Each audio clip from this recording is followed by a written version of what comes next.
Deciding to study architecture wasn't so calculated. I think slowly I was attracted to the fact that it had a kind of an artistic side. It was about aesthetics, but it was also maybe about politics. It was about how you shape life, and there is, of course, a kind of a technical layer too.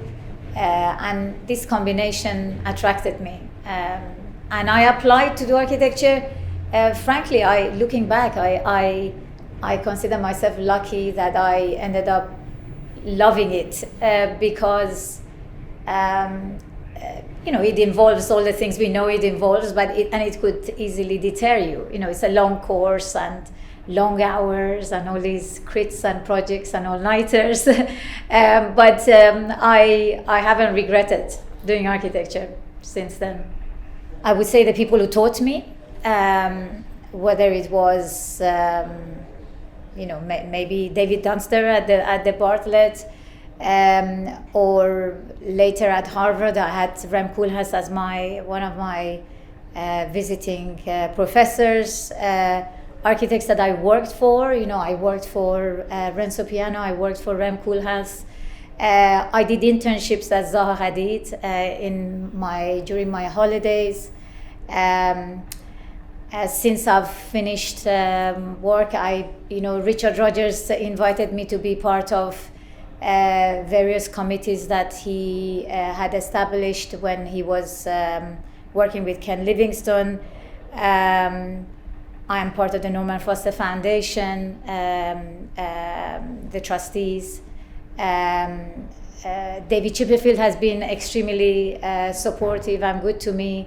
Simon Alford has been a fantastic friend and supporter. It's really, I think, actually tricky to start naming names because I would be, at my age, I've lived, quite a few years, and architects sometimes collaborate with each other, sometimes we compete with each other. We have to be friends because of the fact that we switch sides very often. We are on each other's juries sometimes, and I've learned from many of them, and yes, I'm very lucky that I have had great support from some fantastic architects. The teaching and practice intersect very easily for me because my teaching is practice related. I take subjects that I discover through practice and take it to my teaching and try to broaden how we are dealing with it in practice. Look back and look forward. And so through thematically, I would say processes are different. Projects in practice take a very, very long time, and projects in teaching take a semester long. In America there are much shorter than year-long projects here with studios in the UK or the rest of Europe. And I think it's good that they have their separate, let's say, speeds. And they have certain freedoms and constraints of their own. When you're at school, you don't have the extended design team working with you. So you're actually missing quite a lot of information, but you have less time, so you need to take a certain angle on whatever subject you are looking at. In practice, you can be much deeper because you have obviously a few years to do a project, and you're collaborating with consultants and sometimes users, clients, etc. So they have their positives and negatives, and therefore you must in the end do something different with them because the opportunities are different. But ultimately, I'm only interested in teaching that is going to shape practice. On the one hand, I'm reluctant to give an advice because what's in front of us is so different to what's been behind us that it's actually up to each architect stepping into the scene of practice to shape both practice and architecture. It's an exciting time, I think. It feels like similar to when I was starting, because when I was starting, it was the beginning of digital tools in architecture. And it really was an opportunity to think differently. I did my largest project as my first project, and that would not have been possible without having digital tools. And it wouldn't have been possible to do that complex project in the time of a normal project.